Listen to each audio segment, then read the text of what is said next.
হোটেলের স্টাইলে যদি হয় বট বোনা তাহলে তো মন্দ নয়। আসসালামু আলাইকুম বন্ধুরা, আমি আজ নিয়ে এসেছি টাটকা টাটকা বট বোনা রেসিপি। তো চলো তোমাদের সাথে শেয়ার করা যাক।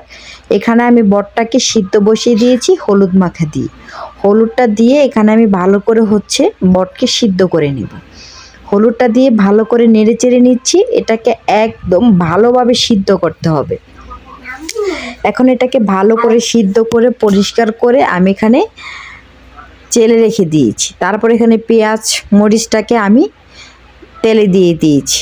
এটাকে এখন ভালো করে ভেজে তারপরে এখানে আমি কয়েকটা আস্ত মশলা দিয়ে দিব।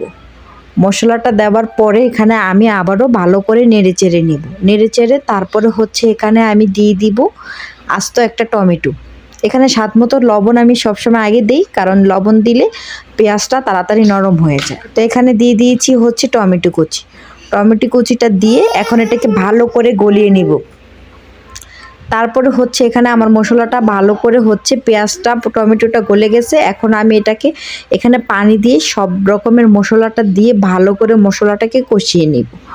ভালো করে মশলাটা কষানোর পরে তারপরে এখানে আমার ধুয়ে রাখা বটগুলোকে দিয়ে দিব। কালারটা দেখো, জাস্ট ওয়াও ছিল, এত সুন্দর কালার ছিল, সামনে থেকে আরও বেশি সুন্দর কালার ছিল। এখন আমি দিয়ে দিব ধুয়ে রাখা আমার বটগুলো দিয়ে এখানে ভালো করে নেড়ে চেড়ে নেব। ভালো করে নেড়ে চেড়ে তারপর এটাকে আমি বটের সাথে ভালো করে মশলাটাকে মিশিয়ে নিব। তারপরে এই দেখো ভালো করে আমি কষিয়ে নিচ্ছি। এখন কোনো পানি দিব না।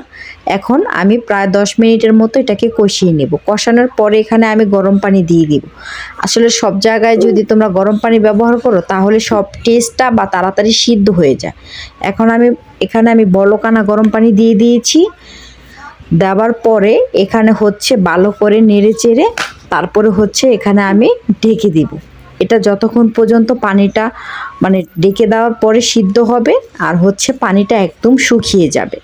তো এখানে আমি নেড়ে চেড়ে নিচ্ছি পানিটা দিয়ে। এখন এটাকে আমি ঢেকে দিব। ঢেকে দেওয়ার পরে এখানে বলক আসলে আমি বারবার নেড়ে চেড়ে দিব যাতে করে নিচ দিয়ে না লেগে যায়।